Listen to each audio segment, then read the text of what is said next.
Hey, Hey! we got it to work. We How are made it. you?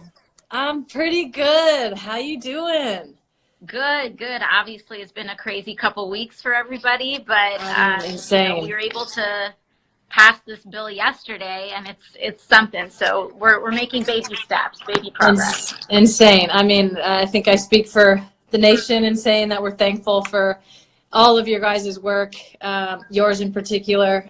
You always have such a strong voice out there, so thank you so much. I was gonna put a blazer on because I was like, I'm talking to a politician. Like, it can't be just in my hoodie that I've been in for 5 days, 12 days, 18 days. No, it's okay. Here we There are. are no I know. rules I was anymore. like, you know what? Why am I stressing? I'm just getting on IG Live, talking to a congresswoman. So, yeah, okay. There's so.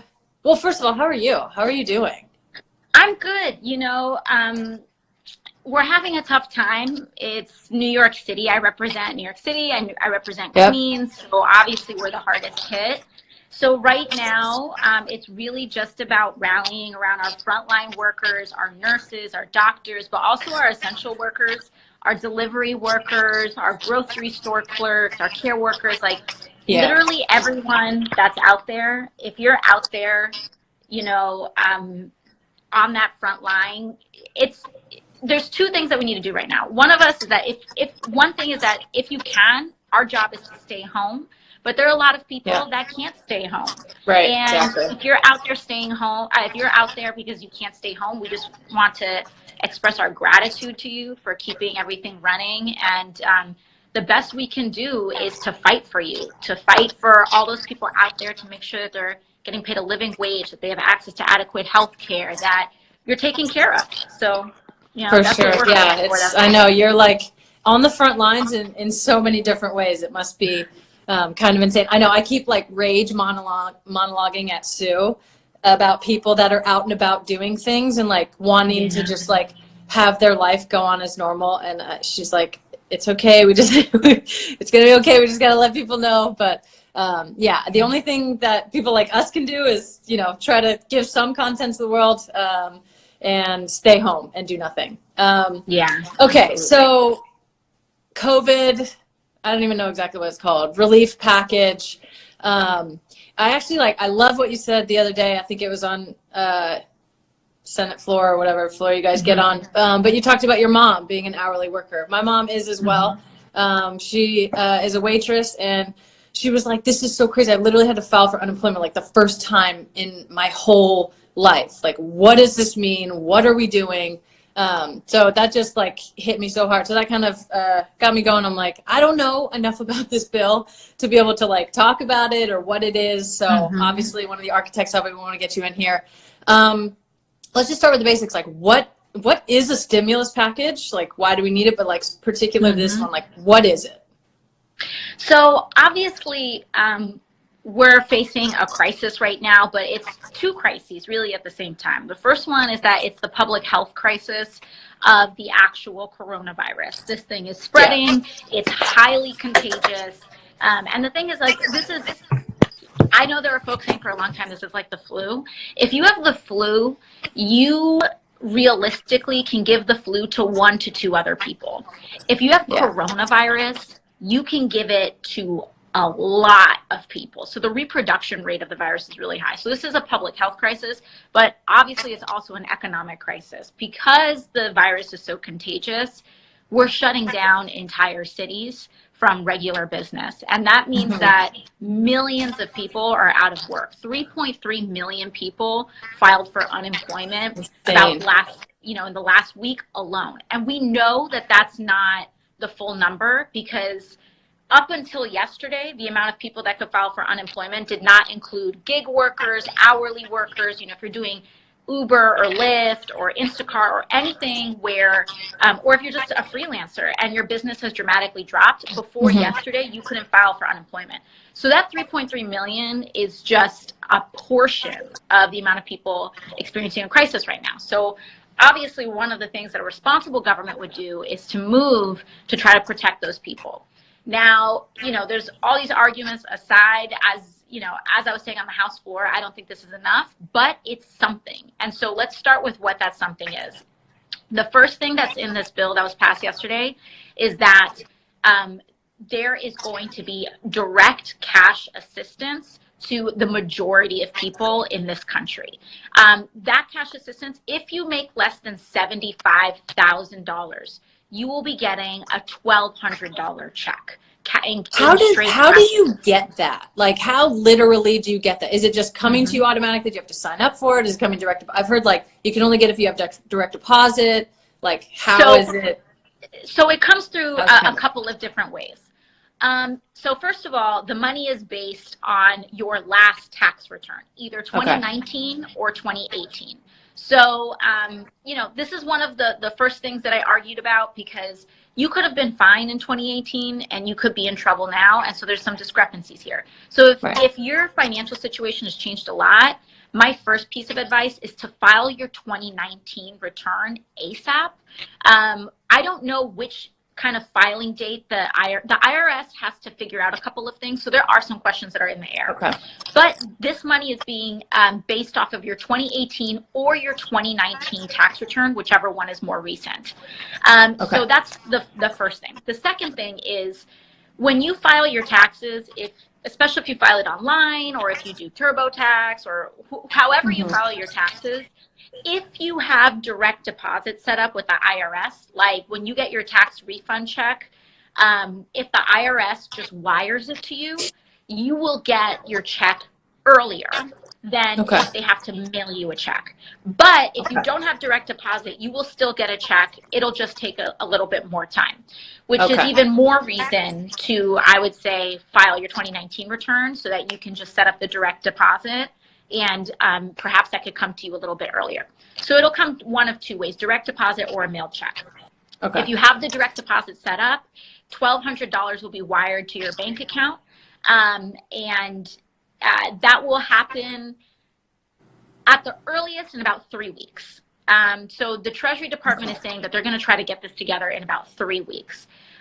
If you do not have direct deposit, it's going to take longer, which is why I'm like hooting and hollering on the floor. Yeah, get online. Need help right now. Yeah, like last week. People need help last week. I mean, it's crazy. And I so appreciate that you're talking about how your mom is an hourly worker too, because I think sometimes things happen for us really quickly. I won my primary overnight. I was literally a waitress and, things like that. And you were working and all of a sudden it's so many people realize you're the GOAT of women's soccer and just, soccer in general. So, but we're real people, and your mom works an hourly job. Yeah. She's a waitress like I was. And my mom, she works hourly. She's a school secretary. And so now that school's suspended, she's not a salaried employee. She works hourly at a school, and now schools are suddenly closed. And we have to figure out what we're going to do with her too. And so I think people don't realize how many Americans, the majority of Americans, live paycheck to paycheck. And that doesn't mean that you're struggling every single month, but it means that you rely on a certain amount of income every month. And now immediately that's stopped, and not only is you lost your job, but you can't go get another job. So many portions of the economy and jobs are just shut down. So people just need this money immediately. And I mean, we're going to get $1,200 each. So, my parents, there's two of them, so they'll get $2,400. And I'm like, okay, well, what happens next month? Because that money's not going to last very long. So what are the other benefits that are packaged in with this for just the normal average American? Yeah, so the main other benefit that you are getting on top of this is if you are out of work right now, unemployment insurance has been expanded and extended to way more people for more money. So the amount of unemployment insurance that people get in each state varies by the state. So, Florida doesn't really give as much as, say, New York does. But in this bill that was just passed, we are upping the amount that is going to be delivered in unemployment. So it's going to be an additional up to $600 on top of what your state gives you. So it's your state unemployment plus up to $600. And that will come from the government. And that's going to come from the government as well, but it's going to be administered through your state government. So you have to apply from so basically Your $1,200 check is coming straight from the U.S. government. Your unemployment check is coming from your state. The federal government is giving the state the money, and then the state will just lump it in one check and give it to you. So that's how unemployment is working. And the other part that we've done in expanding unemployment is not only are you going to get more money, but the amount of people eligible for that money has increased. So all of those folks that have been laid off due to gig work, freelancing work, etc., they previously were ineligible for unemployment insurance. Now you'll be able to apply. Okay, that's what I was wondering too. So all like gig economy and all that, they're taken care of. Is there any sort of provision or protections in for like a student visa or work visa and like undocumented workers, which frankly I think have probably been totally left out of the conversation, but which are, you know, the major gears of this economy and of our society that, you know, people just want to pretend like they aren't, but I'm like, it can't go on without those people. So is there any protections or anything in there for them, or how is that working? So like, again, I've been talking about a lot of the drawbacks in this bill. Literally what we were told from the Republicans, what I've been told in the negotiations with Mitch McConnell and Donald Trump and like all of these folks, is that they said anything for immigrants is a non-starter. So if you are undocumented, they would not pass anything for you. And here's the thing that's important, because a lot of folks are saying like, oh, you know, AOC wants undocumented people to get free checks, as though we are giving money to people who don't contribute to our society. Right. Undocumented immigrants pay taxes. We pay, undocumented people pay like to the tune of $14 billion in taxes. And that means that undocumented people who are making our food, cooking in restaurants, stocking our stores, they pay more in taxes than Facebook does, than Amazon does, than a lot of big banks and GM does. And so, frankly, we're using public money to fund a lot of these corporations that aren't paying into this pot, and we're cutting out people who are paying into this system. So it's really important that we debunk this idea that undocumented people live off of our public systems for free, because we send our kids to public schools on the taxes that undocumented people pay. We send people to the ER, we build our bridges, we build our roads. Undocumented people pay billions and billions of dollars in taxes. They deserve to, and like you said, there are essential workers. They're the folks that are, you know, when we go to the grocery store, and if we're lucky enough to pick up limes or lemons or spinach, they're the folks that are putting that on the shelf. They're the agricultural workers, they're delivery drivers, they're the folks in our grocery stores. And when we order takeout, they are folks that are prepping our food, and they deserve the dignity of that protection too. So that's something that I think needs to be an ongoing fight that we really need to raise our voices about. And if you ever hear, it's an important myth to debunk when people say, you know, oh, why should we give someone why should we give an undocumented person protections? Because they've paid for them. They've paid for it, and they're working, and they're like a vital part of the economy. Is there more conversation? So obviously we passed this package now, and there's certain, you know, the $1,200 and the expanded unemployment. Is there talk of like, you know, we're not going to be open, you know, certainly by Easter or anytime close to that. Is there talk of next month, when we're still in this and still here, to add on? Is there option to add on to this stimulus package if we get down the road and clearly we're not opening up, or expand it in some ways, or it's becoming clear? I think it's probably already clear that this is not going to be enough for the average American. Yes. So the House is pushing for more packages. In fact, so I sit on the Financial Services Committee with Chairwoman Maxine Waters. And she and myself and a lot of amazing other members, Ayanna Pressley, Katie Porter, Rashida Tlaib, we're all on this committee together. And we drafted actually kind of like a people's bailout. And so we fought for a lot of additional provisions that we're hoping to get into next packages. So one of the things that we're fighting for is $2,000 monthly for people who need help. The other thing that we're fighting for is rent and mortgage payment suspensions also for people who need help. We want to make sure that people's credit scores aren't getting dinged if you have to miss a payment because of all of this. There's a lot of other provisions that we're fighting for in this bill. There is talk of more packages coming up, but it will only happen if we really start to like get loud about it, because the Senate does not want to pass it. Mitch McConnell does not they want ain't to pass trying it to. They ain't trying to. We would have had $1 trillion more if the tax bill wouldn't have been passed last year. One more question that came through a lot. There's a lot of college students that are still claimed by their parents, but they're out of the age range to be, considered kids, but they're not able to get the money. Where do they fall in all of this for their parents and for themselves?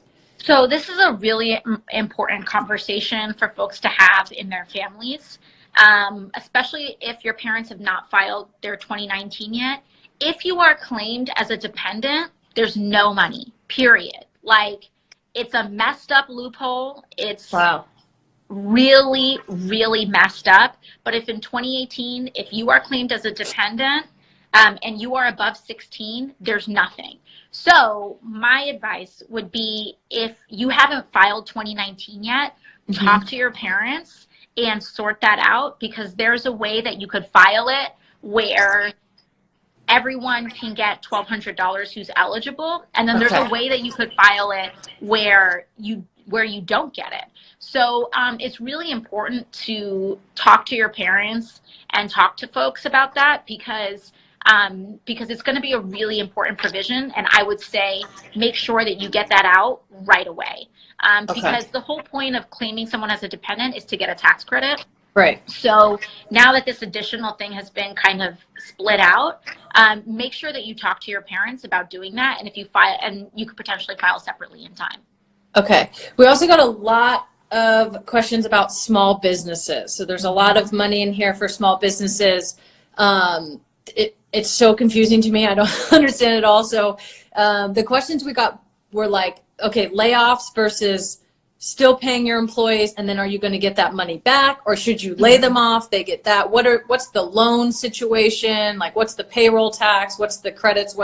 Kind of break that down for all the small business owners out there. A lot of them who have, essentially had to shutter their entire operation. Like, I have friends that have sports centers, and so obviously it's all about, like, kids come, they rent the sports centers, and everything has to be shut down now. So they're kind of like, what do we do here? So the main form of relief that has been kind of doled out to small businesses, I believe it's around to the tune of $300 billion. And basically it's a combination of loans and grants, mostly loans, except a lot of those loans will be eligible for forgiveness if you keep your folks on payroll. There's a lot of provisions in here, so I definitely encourage folks to kind of Google, and they're like kind of full articles on all of the provisions in the bill. But essentially, the way that this works is that Congress has authorized a disaster loan relief program, which means that they've expedited loan processing. So if you are a small business, you can get access to a disaster loan that will help you cover payroll, rent for your business, etc. If you keep your folks employed, if you keep your employees on payroll, those loans will be eligible for forgiveness down the road. And so, meaning you don't have to pay them off, which means you are eligible to just not pay them off. So it starts off as a loan, and it could essentially roll over into a forgiveness program. But again, there are provisions, and I encourage people to kind of look at the timing of it. It's, how many months it is. I believe it's about until September, but again, I would encourage you to just kind of Google, like, there's a bunch of write-ups on the small business provisions, and there's a lot of documents, and I'd be happy to kind of forward them to you afterwards so that folks can really dig in and small business owners can dig in. But there is relief. There is relief there. Again, I think it should be more. I think that we should be really doing a lot more work for small businesses. But I think, the chairwoman, Nidia Velasquez, did so much incredible work in making sure that in really pushing for small business protections in this bill. And if it wasn't for her, I don't even think we would be having this forgiveness. So it starts off as a loan, but it could essentially roll over into a grant. If you make sure that you meet certain provisions like keeping people employed. Okay. And then with that, and this might go into individuals as well, like rent, obviously evictions have been stayed in a lot of places, mortgages, those are sort of put on hold right now. And how does that affect not only the person who has it, but also, you know, the landowners and all of that? What's going on with rent and mortgages and all that? So so on the rent and mortgage level, that's on the state level. So the federal government, we were pushing for rent and mortgage moratoriums in this bill so that they could be suspended for a lot of people nationally. Again, Republicans stripped it from the bill, but there is relief for people depending on what state you live in. So there are places where there are eviction stays. So what does that mean? It means that if you cannot pay your rent right now, and some places have like 30, 90-day eviction stays, you will not be enforcibly removed from your home. And so just from a very base level of survival and making sure that we're keeping people in their homes, that is what an eviction stay means. New York has it. I believe California has it. Miami-Dade County started it as well. They were one of the first municipalities to move on it. So there are eviction stays. Now there are some states that went a little bit above and beyond, where they put mortgage moratoriums. So in New York, Governor Cuomo called for a mortgage moratorium. We need to push also for a rent moratorium. But basically, what people need to do, and what I would just encourage people to do, especially if you're a landlord and you want to provide relief to your tenants, which I encourage everyone to do, is to call your bank and say, due to COVID-19. That's the magic word. Right, yeah. I heard that the other day, that you can't say anything else, or you can't say it the wrong way. You got to say it like in this very specific way. So everybody out there, listen up. This is the way you got to say it. Yes. So, and this doesn't just apply to your mortgager. This applies to your cell phone bill. It applies to your credit cards. It applies to any bill that you need to pay. Tell people that it's due to COVID-19. You are unable to pay. That's really important, because if you just call and say, I can't pay, they can't really do anything for you, because it's kind of like any other month. If you just call your credit card and say, yo, it's not happening, they're going to be like, well, I spent too much money this month, my bad. Yeah. So a lot of companies have internal policies where if the person says, you know, due to COVID-19, they will then, it kind of like triggers a different process where they will start talking to you about forgiveness or deferment or reducing your payment or all these other things. So make sure that you say that it is due to coronavirus, that you are unable to pay, that you've been impacted. And then they'll be able to do a lot of things for you. Because I've had a lot of people kind of say, hey, I called and they didn't do anything. And it may have been because they didn't say specifically on the phone that they were impacted by coronavirus. Okay. Another big one coming in, student loans. What is happening with student loans? Is there relief for that? Is there relief in the stimulus package for that? Or is that kind of something separate that's happening right now?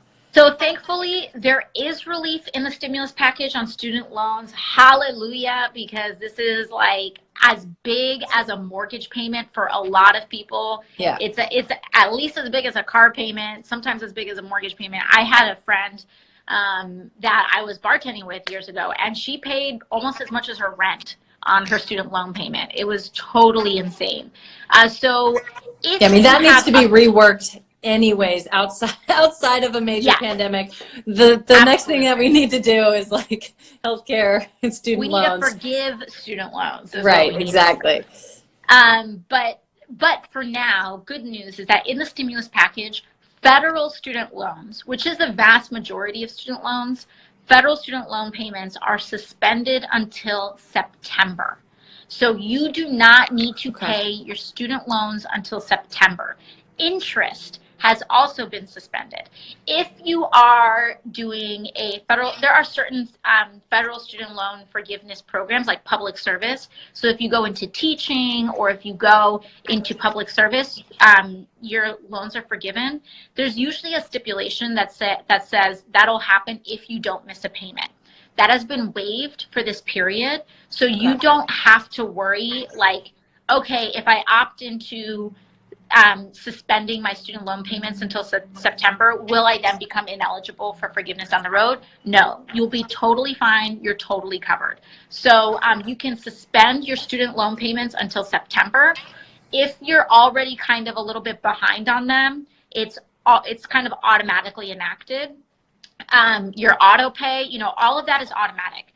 I would go to your student loan servicer and go to your student loan servicer's website just to double check how your servicer is dealing with it, because a lot of people use FedLoan or they'll use Navient or they'll use kind of any other servicer. Make sure you go on their website and they'll usually say kind of specifically how you do it on your website, if you have auto pay or anything like that. But know that if you do not pay your student loan this month through September, your credit score will not be dinged. You will not be charged interest. You will not be charged late fees. The government is pretty much going to say, we're going to act as though, it's almost as though you've paid it. Like your balance will still be there. Your balance is essentially frozen. But if you don't pay it, nothing will happen to you until September. Okay, cool. Okay, next thing. How did they get $500 billion? Where is the money? Thank you. Okay, I mean, I assume that like corporations might need some money. Like, you know, like I get the small business need money. Like some corporations, this is affecting everyone.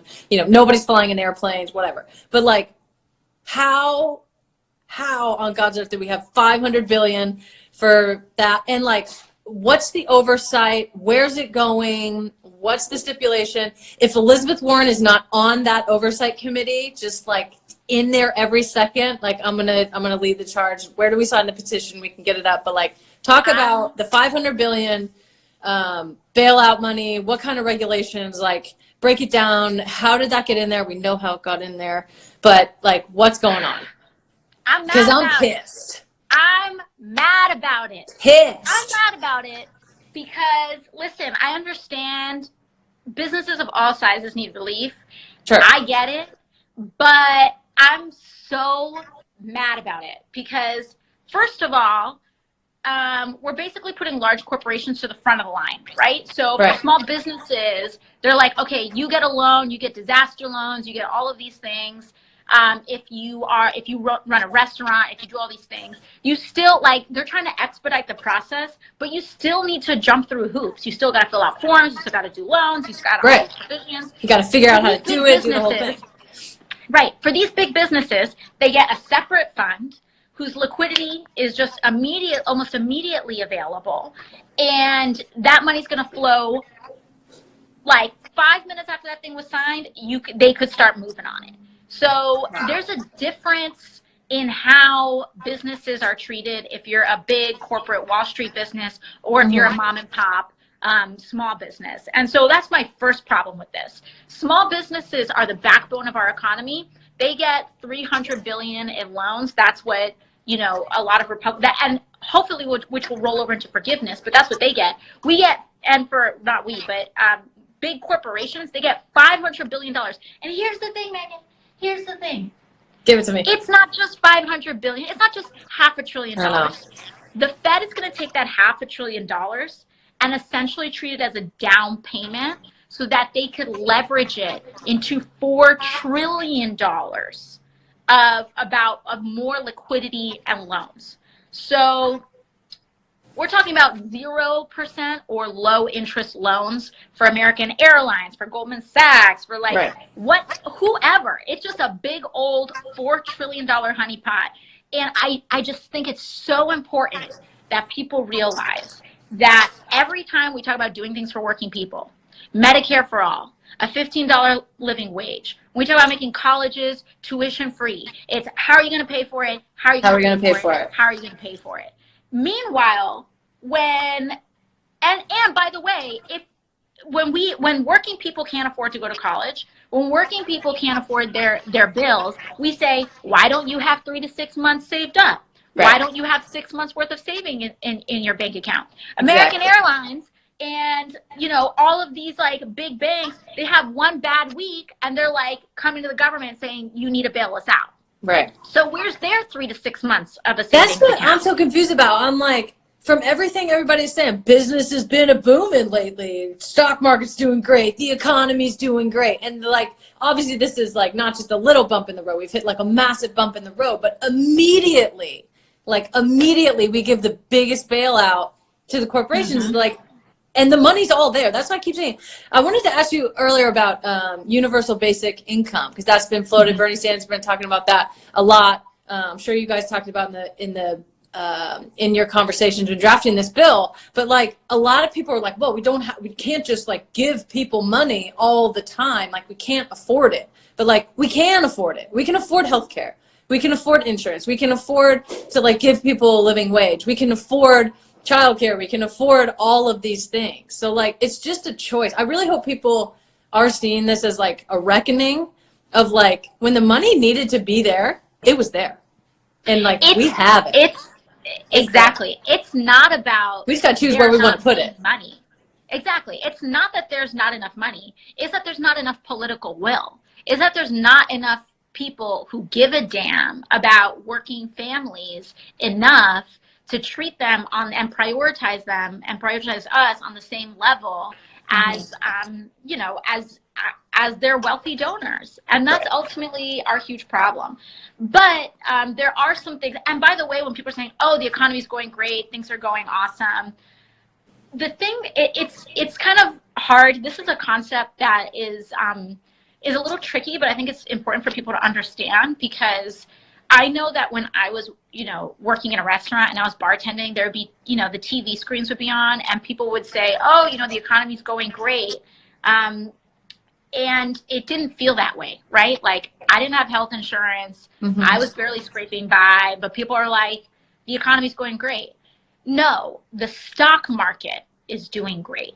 Right. The stock market is doing great. Yeah, and like this many of us are in the stock market. Yeah, and the thing is that there are so many games that are played to boost stock prices, even when the company isn't legitimately getting more valuable in terms of lived experience, right? So it's like the stock price of a company goes up even though they're not paying their workers more, or the stock price of the company is going up because they're tying their stock prices to increasingly kind of nebulous and ethereal concepts instead of the actual value of what people and companies are providing to society.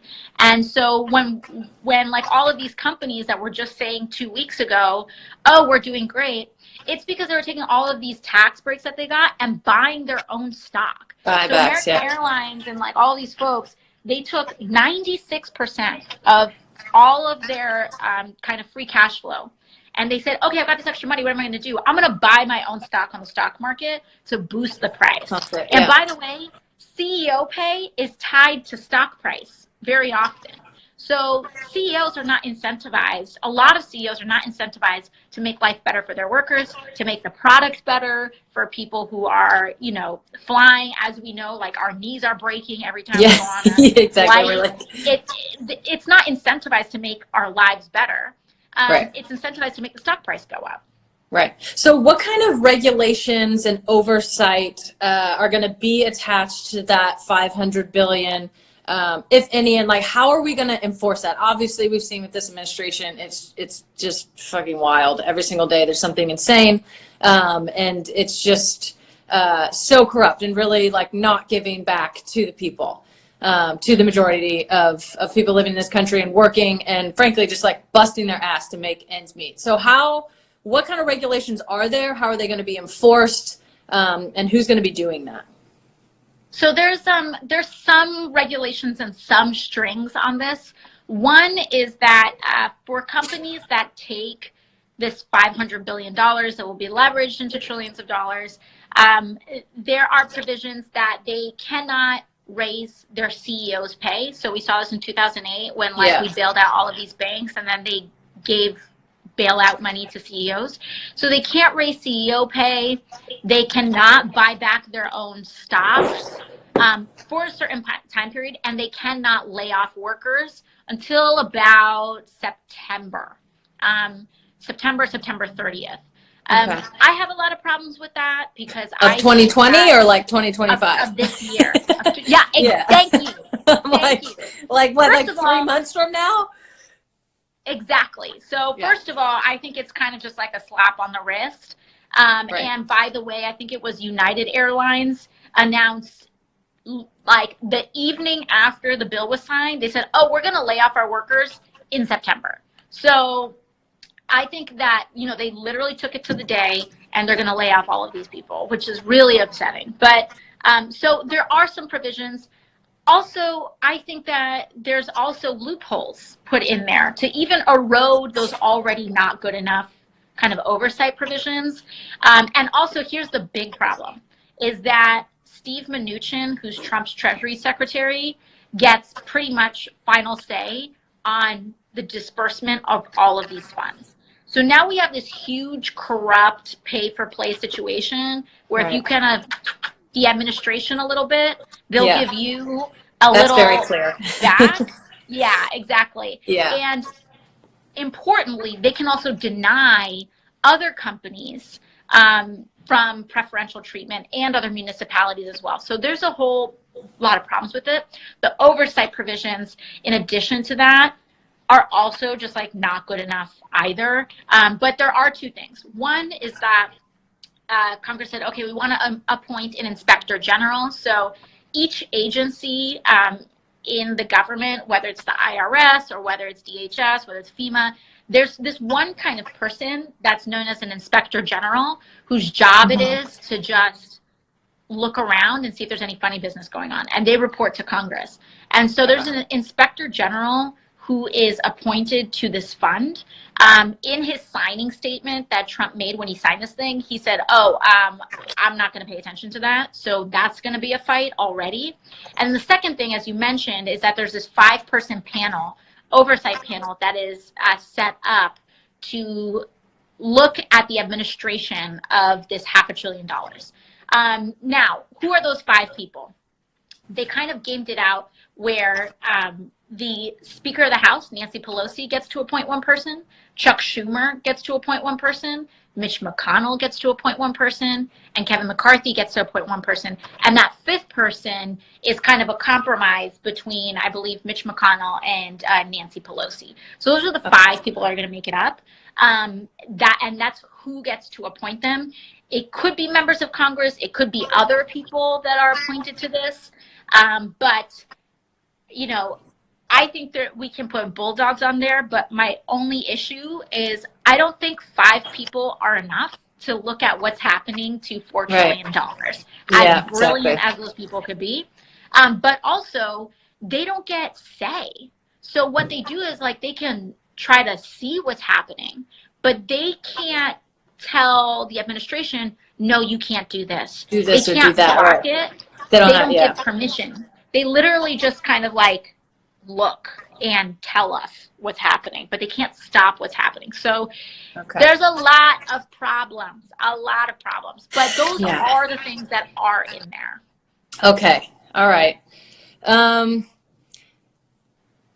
Getting back to the bill, what are the misconceptions about the bill? What's the average person sort of getting wrong?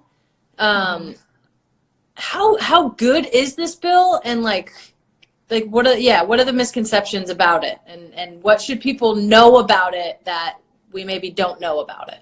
So some misconceptions, a lot of people are asking me, is this going to be taxed? Like this, the $1,200. $1,200 will not be taxed. Okay. So it will not be taxed and it will not be placed as taxable income. So that's something that's very important. It's not going to bump you up. It's not going to be taken out. So it will not be taxed. Secondly, people say, okay, it's for people making $75,000. What if I make $75,001? It doesn't go from 1,200 to zero. It doesn't just like cut off like that. There are steps down. So it goes down by about like $100 increments, I think. Okay. But it goes down by increments and up to $99,000. So if you're basically making 99,000 or about 100 grand, that's when you get zero. But it's basically, it starts at $1,200 and then it steps down until about $99,000 per year. It gets doubled for couples. So if you are part of a couple, each person gets a $1,200 check, and that's how that works. Is this a good bill? I mean, here's the thing. 2/3 of the government are controlled by Republicans right now. So I give this bill. It's about 1/3 good. 1/3 trying to do their best, given the situation. Yeah. So I think accordingly, it's 2/3 not great, 1/3 all right. And so I give this bill, if I'm being generous, I'm giving it like a C-. Yeah. But, and I'm just keeping it real with everybody, because the fact of the matter is that elections matter. And when you have a president when you have a president that's uninterested in giving more, when you have a Senate that's uninterested in giving more, it's really, really, really, really hard to get a good bill passed. And so keep that in mind. Make sure y'all's voter registration is up to date and that you turn out this year, because that's the only way that this situation changes. Yeah, I think that's like some big takeaways that I have from this is like, shout out Stacey Abrams, get your census done. Let's get the federal money everywhere that it can be and get everybody counted. And then the elections are huge. I think, once again, we've seen, not only, I mean, in the face of no crisis it's like this, but really in the face of a crisis like we've really never seen before in our lifetime, where people are struggling and they're scared and they don't know what to do and they need help. It's become very clear who's important, who's not important, where the money's going, who's getting it first, who's getting it easily, and just what this administration is all about. So from the people, AOC, we thank you so much for getting on here and giving it to people real, and hopefully answering some questions that people had. I know I have like a million questions about this. I've been trying to get on and understand it so I can speak intelligently about it at least a little bit. But we appreciate you so much. Is there anything that we can do, like just as like normal people, like what can we do in these times to kind of wrap this up? Yeah, totally. Well, you mentioned one super duper important thing, which is we're all stuck in our house. Fill your census form and ask your parents to fill their census form, and help your family. If you have family that doesn't speak English or needs some help, census has a ton of language support, but make sure everyone fills the census. Most of us, or a lot of us, are cooped up inside. It's so important because the census determines how much money your community gets for the next 10 years. It determines how many members of Congress your community gets for the next 10 years. And there are communities that have very low self-reporting rates. In Brooklyn, some of the self-reporting rates are like 55%, or as low as 55%. And it's understandable, because sometimes people get scared. They say, I don't want to give the government my information, blah, blah, blah. It's super simple. You're not like divulging all like your life. Yeah, it's really easy. It doesn't take very long.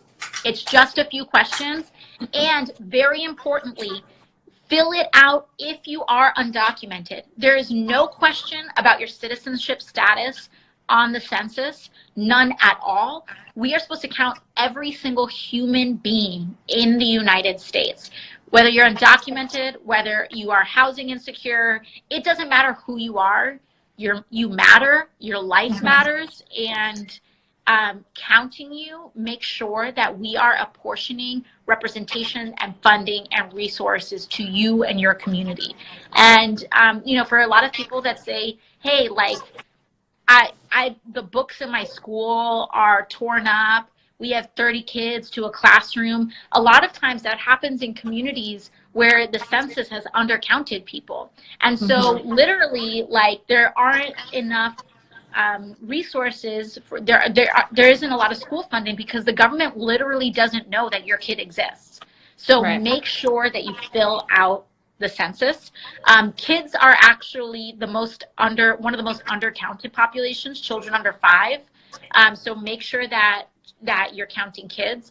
And also, you know, if you're free, if you're able, we did a training on mutual aid, you know, from our campaign. Basically, if you're able to help people, put up a sign on your door if you live in an apartment building, or put it on your mailbox, say, hey, like, I'm willing to go on a grocery run for you, or I'm willing to watch your kids for you for an evening if you need to go out and go grocery shopping yourself.